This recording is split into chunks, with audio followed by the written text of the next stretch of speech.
Far off in a section of the universe, 60,000 light years away from Earth, lies a place named the Caprulu Sector. This area of space is inhabited by the Terran, also known as humans, the Protoss, and the super deadly, horrifying, disgusted Wait, that's not the right... The Zerg! These three races have been at war for basically as long as the three of them have existed here. But what better way to unite them all than a common enemy? Someone so powerful that these races that have been at war since their creation have to unite as allies for the greater good of the universe. That enemy is Amon. Amon is a Promethean figure that seeks godlike powers and has an ambitious plan to destroy the universe and the infinite cycle of creation that he was tricked to be a part of. Now, before we go any farther, what is a Promethean figure? A Promethean figure is someone who is like the Greek Titan Prometheus by acting in a creative and original way that stands out from everyone else. We're going to look at Amon's three major points in making Promethean: his ambition, his godlike powers, and his troubled past. Amon has a big plan for the universe, one that will take billions and billions of years to fulfill. After being forced into becoming a Xel'Naga, which is a race of godlike figures that create life universe, he set out his plan to end the infinite cycle of life that the Xel'Naga were known to keep running, and his plan involved the two new races that the Xel'Naga had just created: the Protoss, the purity of form, and the Zerg, the purity of essence, which were supposed to merge together peacefully in order to ascend into a Xel'Naga to continue the cycle. He would force these two races together into making a twisted hybrid army that would be under his control and would bring about the destruction of the universe. Now, after the creation of the Protoss and the Zerg, the Xel'Naga went back to their homeworld of Ulnar to rest as they waited for the two races to slowly evolve into what they were destined to become. Amon and his followers sneaked away and went to Aiur, the homeworld of the Protoss, in an attempt to speed up their development in order to make use of them faster. After many years, the Protoss caught on to the plan of the corrupt Xel'Naga and promptly chased them away from their planet, killing many in the process. Now, this didn't deter Amon from his plan much, as he decided to just head to Xeris, the homeworld of the Zerg, to start their part of the plan. Amon took the independent race and bound them to a single hive mind, which he named the Overmind, which would serve him and carry out his will, effectively making the Zerg his slaves. The primal Zerg say the swarm is corrupted. What did the fallen Xel'Naga Amon do to us?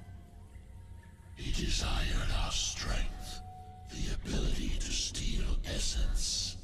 But we were independent. We would not follow. And so he bound the Zerg to a single overriding will. They lost their identity and became his slaves. By this time, the other Xel'Naga were awake and saw what was happening, and went out to stop Amon, but he already had controlled the Zerg by then. In one final battle on the planet of Ulnar, Amon was felled by the remaining Xel'Naga before they were killed off. Though with servants left behind, it wouldn't be long till he would be back. Since he died outside the void, he only lost his physical body. Next we have his godlike powers. Amon is beyond gifted. He is very powerful. He can create life. He can take whatever physical form he pleases. He can't die unless you go to the void to kill him there. He has enslaved an entire race with just his psionic power and many more things, but you get the point. Amon is no pushover. He's near impossible villain to kill. And if you do kill him, he will eventually come back.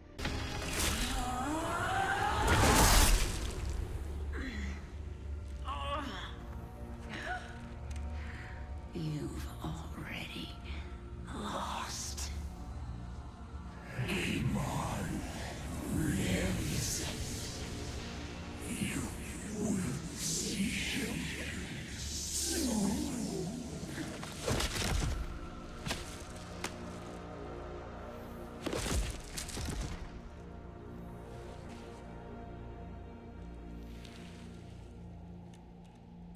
Even though Amon was killed, he came back, and can continue to do so until someone kills his true form in the void.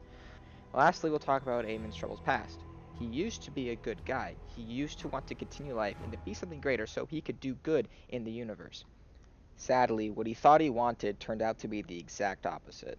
Ascending to Xel'Naga billions of years ago was exactly what he wanted to do, though after transformation, he resented them. He missed his old life and wanted to go back. He later claimed that the Xel'Naga forced a change on him, and in fact he never wanted it. He felt lied to, that being part of the infinite cycle wasn't as great as he thought it would be, so this eventually drove him down a dark path of destruction. A second Promethean figure I want to talk about is Zeratul.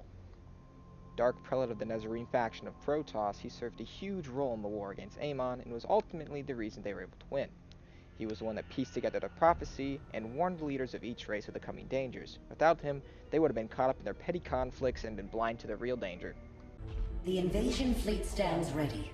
We await only your command, Hierarch. You must halt this invasion at once. Zeratul? Templar! Arrest this traitor!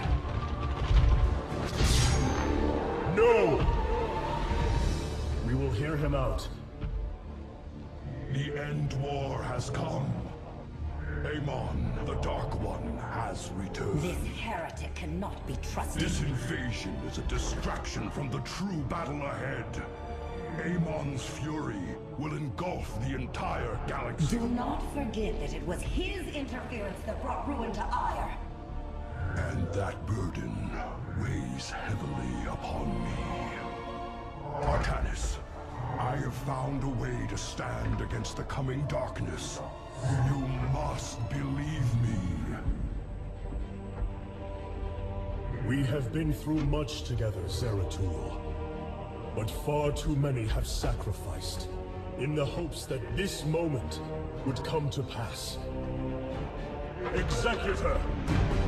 Commence the invasion!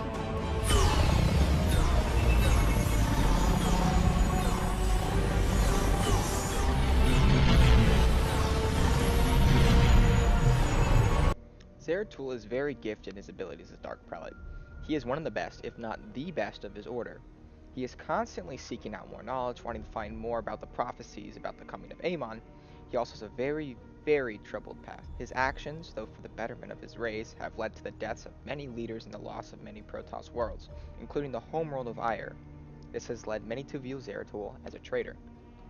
As a main hero in the campaign of Starcraft 2, Zeratul is much better than the average Dark Templar. His skill with dark arts allow him to be permanently cloaked if he chooses to, he can teleport a short distance away, and his skill in combat is enough to rival that of Kerrigan, Queen of the Zerg.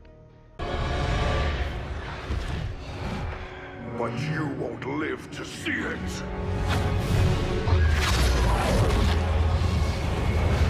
Please.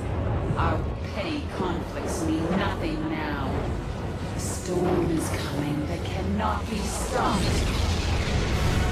Fitting that we should face oblivion together. Never!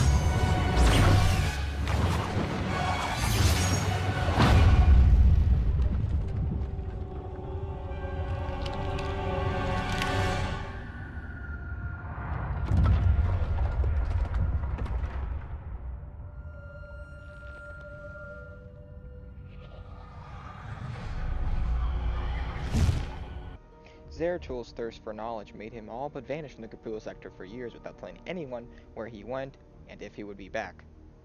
He spent all that time looking in ancient, dead worlds, forbidden places, and even places no one knew existed. He searched the stars for pieces of the prophecy of Amon's return, hoping to find a way to bring out his end for good. In a way, he succeeded. It was a long quest that allowed everyone to have the pieces and roadmap to make sure Amon defeated. If not for him, everyone would be desperately trying to fight an endless horde of enemies, and all would die in the end. Protoss brethren, heed me. The last twilight has fallen. The galaxy burns around us.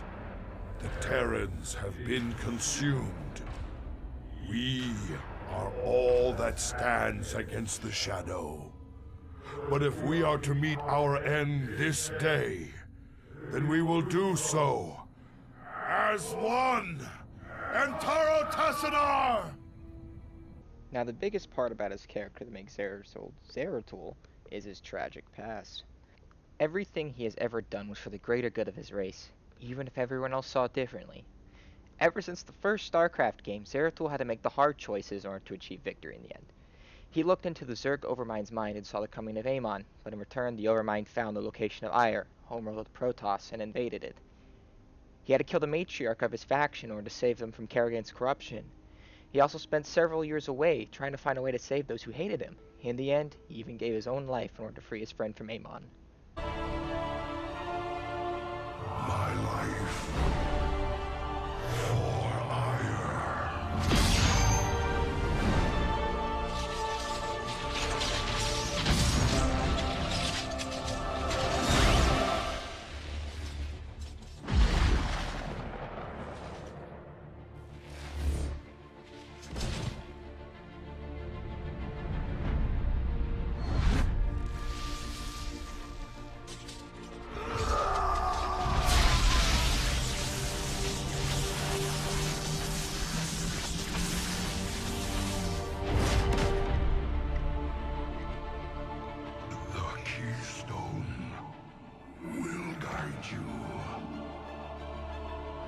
the Zelnaga.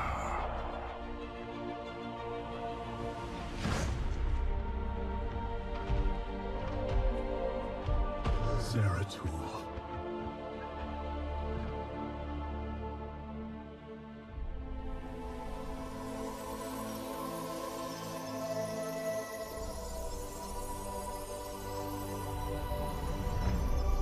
Forgive me. So what? Why should you care about how evil and powerful Amon is, or how amazing Zeratul is? From what I've been talking about, you should be wondering how Amon was ever beaten. I mean, near impossible to kill, super powerful, right? But he did one thing wrong. He kept one of the Zelnaga alive. He wanted to torture poor Horus in the void for eternity, but when Kerrigan, Artanis, and Raynor came in guns blazing, they happened to free him. This allowed Kerrigan to merge with him to ascend into a Zelnaga, the only thing able to defeat Amon. Amon left his only chance of defeat lying around in a very loosely guarded place. Don't be like Amon. If you want something done, don't leave around the only way for you to lose. Now for Zeratul, you can see that the guy was very selfless. Everything he did was for his people.